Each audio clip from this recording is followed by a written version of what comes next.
most robust aerospace system in the world. Just with a few more cautious eyes and backed by a legion of dedicated, faceless men and women working hard to ensure that aviation and our way of life can continue to be the envy of all others. I'd like to thank the organizers, the city of Parkersburg, for making sure we don't forget.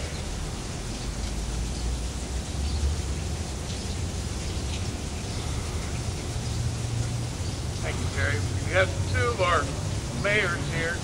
Mayor Lorenz. Mayor Lorenz, Belfry. I'm probably pronouncing it. Very close. I appreciate every one of you here. You know, from a small town like where I live, I've stood shoulder to shoulder with some pretty big pilots with these guys over the past 20, 30 years. And I don't know, I want to think that if I had been there that day, I would have ran towards them and not away. The courageous men and women that got us to this point where we can remember, we're proud of it. I'm proud of everyone that gets on that fire truck in my hometown. I see the Parkersburg fire truck and the Vienna truck sitting there alongside of ours, and it makes me feel strong, feel proud, and I feel safe. We have recovered from a bunch of cowards attacking us right in the heart of our country. And I look now and I see that flag flying, and I'm more proud of it now than I ever have been. And I think we need to remember that each time that flag goes up, I think we need to remember what that means. When we see a police officer or a firefighter, we need to remember why they're here and who they're here for. They're here for us. God bless this country, and God bless every one of you standing here today. Thank you.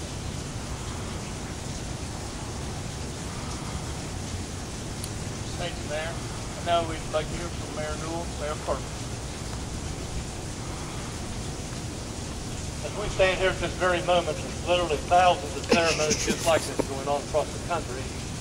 And they are being conducted so that we can send a message around the country and around the world that we are not likely to forget this at all. And we are also here to honor those who lost their lives. Of course, we all very much realize that we are touched in this community by the loss of Mary Lou Haig, one of our own. But we're also here to honor those who answered the call after 9/11, the military men and women who are abroad fighting terrorism, and the thousands who have been killed and injured, including one of our own sons, Chris Santiago, who still fights for his life up around the Bethesda, Maryland, after being severely injured.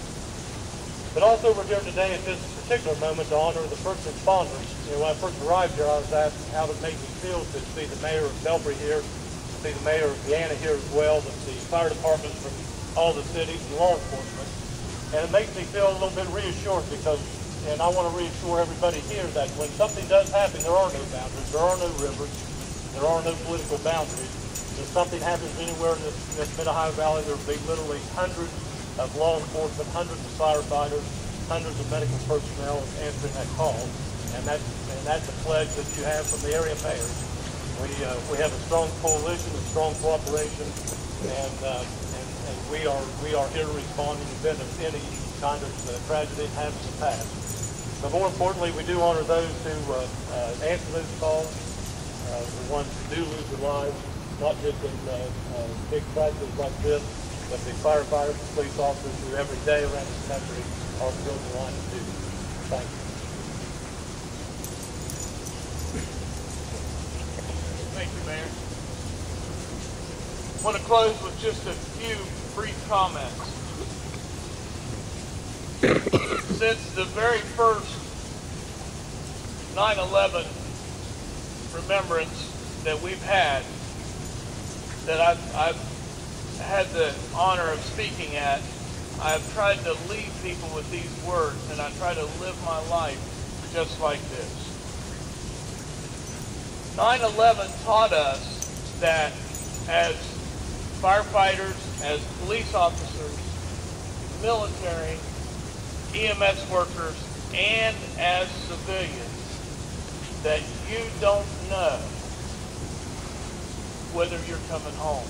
I guarantee you every one of those folks that were working in those towers and in the Pentagon and on that faithful plane in Pennsylvania, I guarantee you they all had plans for the next day or for that evening. Probably, unfortunately, some of them probably had an argument with a wife or a husband before they left and thought, I'll make that right when I get home. Maybe they were more gruff than they wanted to be with one of their children and thought through the day, when I get home, I'm going to pick them up and give them a hug. Let them know that dad or mom still loves them, and that sometimes moms and dads go too far too and lose their temper. I feel sure that every one of these people who lost their lives on that day had plans. Just like you and I all have plans for this afternoon or tomorrow. The one thing I want to leave you with is don't wait until this afternoon or tomorrow to tell someone you love them, to give someone a hug, to tell someone you're sorry. Because just like them, you don't know whether tomorrow's going to come or not. Even living in a small community like this, we just don't know. I want to thank all of you for coming out today. I appreciate it. It really warms my heart to see all of the love and camaraderie that we have within our communities, all of our communities here. And we thank you for the support that you give us as firefighters and police officers and EMS workers. DKL, 10, who? Thank you all for coming.